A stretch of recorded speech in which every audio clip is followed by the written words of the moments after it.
producers will want to move into the field quickly, but you advise, generally speaking, against that. Well, we just have to use our common sense. It's never a really great thing to mud corn in, but I suppose, in fairness, by the time we get to, say, late May or something, the sort of what have we got to lose sets in, and we might be out there sort of mudding it in and going around the wet spots and this sort of thing. I call that the time to do desperate things, and we're certainly not there yet. One of the questions will be, if we get some good drying days, it's going to look dry over the surface. Of course, we're all going to know that it isn't dry very far down.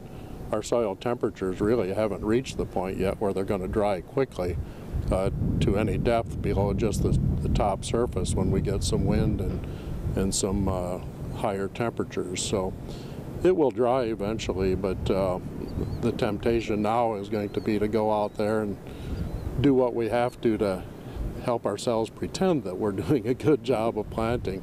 You know, if you could go out there with a tillage implement and it really would be too wet, then it's probably too wet to plant as well. Now, we do have some people that had acreage ready to plant back 3 or 4 weeks ago, and they might want to go out with stale seed bed. But the same thing still applies. Going out when the soil's too wet is going to cause compaction.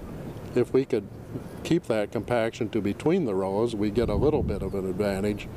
But even putting the seed in a furrow, opening a furrow, is a compacting operation if the soils are too wet. And so we're all going to be better off if we can afford to wait until it's dry enough to really go and then hit it hard and plant fast. Compaction then is a concern. Does it matter very much what the weather is like after the fact? Well, it matters a great deal. In fact, compaction probably hurts us very little, if any, if we have wet seasons, wet growing seasons. The biggest problem with compaction is that it can restrict root growth. And in our soils, the roots don't have to be out extensively in the soil to pick up enough moisture if we continue to get good rainfall. If we have another year like we had last year where rainfall becomes really a limitation, then any compaction we do at this point is going to hurt us even more.